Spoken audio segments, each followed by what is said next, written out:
Welcome to another deep dive with us. Today we're tackling a question I think we've all wrestled with at some point: how to find peace when you know life feels like a giant storm. And our guide today is Kwaku Mamphey's ebook, Peace in the Storm. Now, this book, it dives into some familiar biblical stories, to see what they can teach us about navigating those tough times. But it's not about, becoming a biblical scholar. It's about finding those relatable nuggets of wisdom that can actually help us, in our own lives. That's what makes Mamphey's approach so intriguing. He uses these figures like Jonah, Paul, even Jesus himself, not as like these untouchable heroes, but as people who struggled, who questioned, and ultimately found their way through some pretty intense situations. It's about how their experiences through the lens of faith can shed light on our own search for peace. Okay, I'm ready to unpack this. Where do we even begin? Well, Mamphey starts with a story that I think perfectly captures that feeling of running from our problems, only to find ourselves in an even bigger mess. He dives into the book of Jonah. Now, Jonah was a prophet, someone who spoke on behalf of God, delivering messages and instructions. So you'd think he'd be all about following God's lead, right? You'd think so. So what happened? Well, God tells Jonah to go to Nineveh, this big, bustling city, and deliver a message of repentance.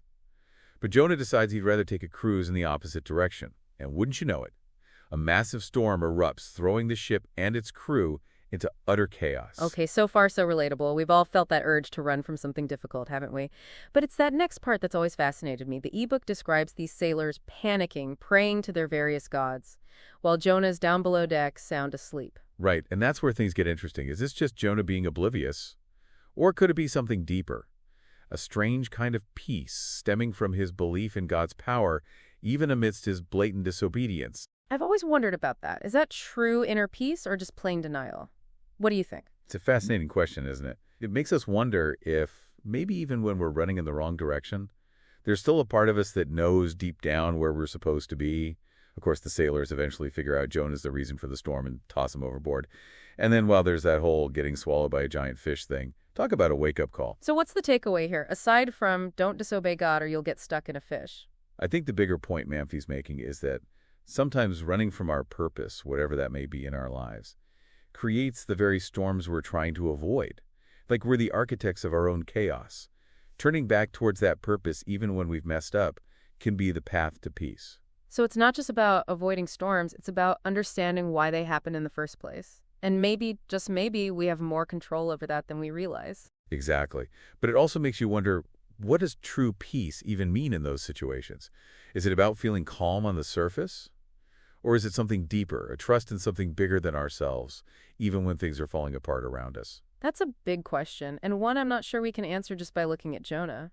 Maybe the next story can shed some light on this. Well, Mamphey contrasts Jonah's experience with the Apostle Paul, who also faces a terrifying storm at sea, but for very different reasons.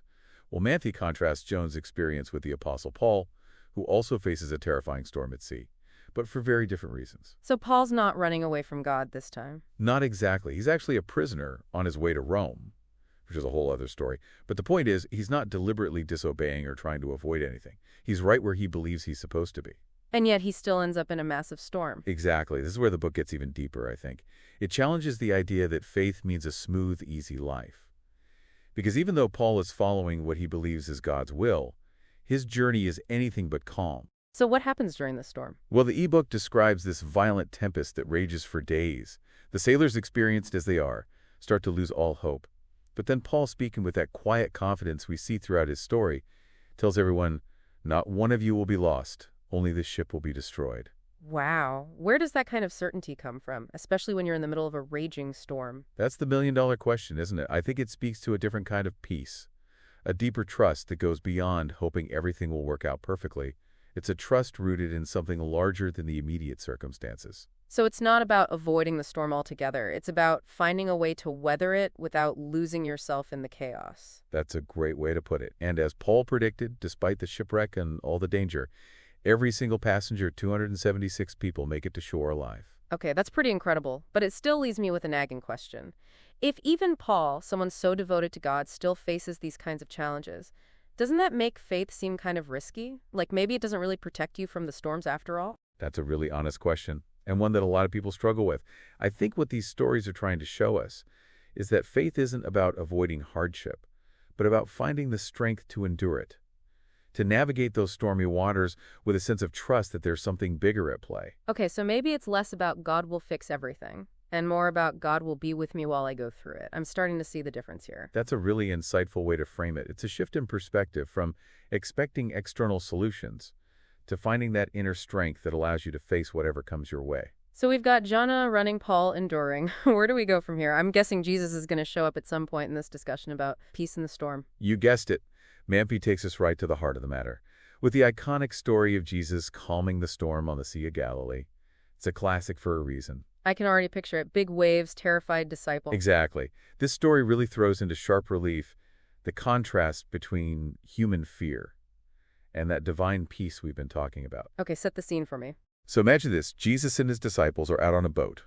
When all of a sudden this fierce storm kicks up, the waves are crashing, the wind's howling, and the disciples are freaking out. They're convinced they're going to drown. And where's Jesus during all of this? Sleeping peacefully in the back of the boat. Can you imagine? Talk about unshakable peace. So wait, the disciples are about to die, and Jesus is taking a nap. It's no wonder they wake him up yelling, "Teacher, don't you care if we drown?" Right. It's a very human reaction. They're in the presence of the Son of God, yet they're still terrified for their lives. And it's in that moment that Jesus does something truly remarkable. He calms the storm, right? He does, but not before he questions their lack of faith. It's almost as if he's saying, guys, I'm right here. Why are you so afraid? But it's not just about the miracle of calming the storm. It's about something deeper, a trust in that divine presence, even when you can't see it working yet. Exactly. And it makes me wonder, how often do we feel like Jesus is asleep at the wheel? When we're going through our own storms, do we forget that he's right there with us, even in the midst of the chaos? I'll admit I've been there, feeling alone, forgotten, like my prayers are bouncing off the ceiling. It's a powerful image, that idea of Jesus sleeping in the boat.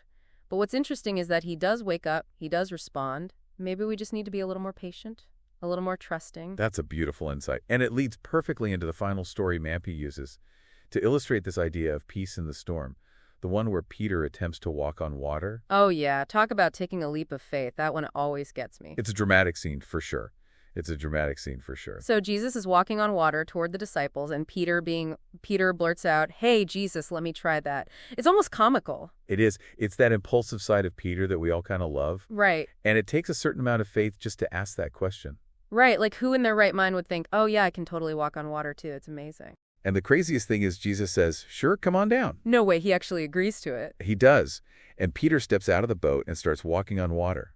It's like something out of a movie. But what happens next? Does he make it all the way to Jesus? Well, for a few glorious moments he does, but then he takes his eyes off. Jesus starts looking at the wind and the waves, and boom, he starts to sink. Oh man, that's rough. It's like he had it and then lost it. I feel that sometimes. It's so relatable, right? We start off strong, full of confidence, and then life throws us a curveball and we lose our focus, our footing. It's like those moments when you're killing it at work, acing that presentation, and then you spill coffee all over yourself right before the big meeting. Exactly. It's those little things, those distractions that can throw us off balance and make us forget what we're capable of. So what's the lesson here? Don't take your eyes off the prize. I think it's more nuanced than that. It's about remembering where our true source of strength comes from.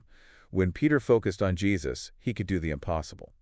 When he focused on the storm, he faltered. So it's not just about ignoring the problems or pretending they don't exist. It's about keeping our focus on that anchor, that thing that grounds us, even when everything else is chaotic. Exactly. It's about having faith not just in the outcome, but in the one who can help us get through it. That's a helpful way to think about it. It's like knowing that even if I mess up, even if I start to sink, there's someone there to pull me back up. And that's the beauty of this story. It shows us that even when we falter, even when we lose our way, we can always reach out for help.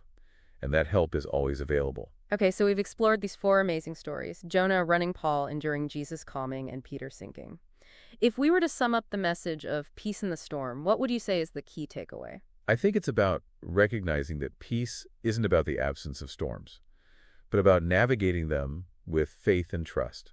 It's about understanding that we have a choice in how we respond to challenges, and that even in the darkest moments, there's a light guiding us toward hope and a brighter future. Beautifully said. And it's not about being perfect or never making mistakes. It's about learning from those mistakes and finding our way back to that center of peace. Exactly. We're all going to face storms in life, but it's how we weather those storms that defines us. I love that. And I think Mamphey does a brilliant job of presenting these timeless stories in a way that feels relevant and applicable to our modern lives. He does. He reminds us that even though these stories took place centuries ago, the lessons they teach us about faith, resilience, and finding peace are as timely as ever.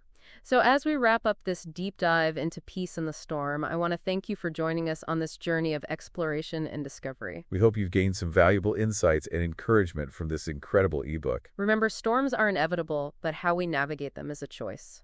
With faith, trust, and a little bit of grace, we can find that peace even in the midst of the wildest winds. And who knows, maybe you'll even find yourself dancing with a storm. What a beautiful thought. Thanks for listening, and until next time, keep diving deep.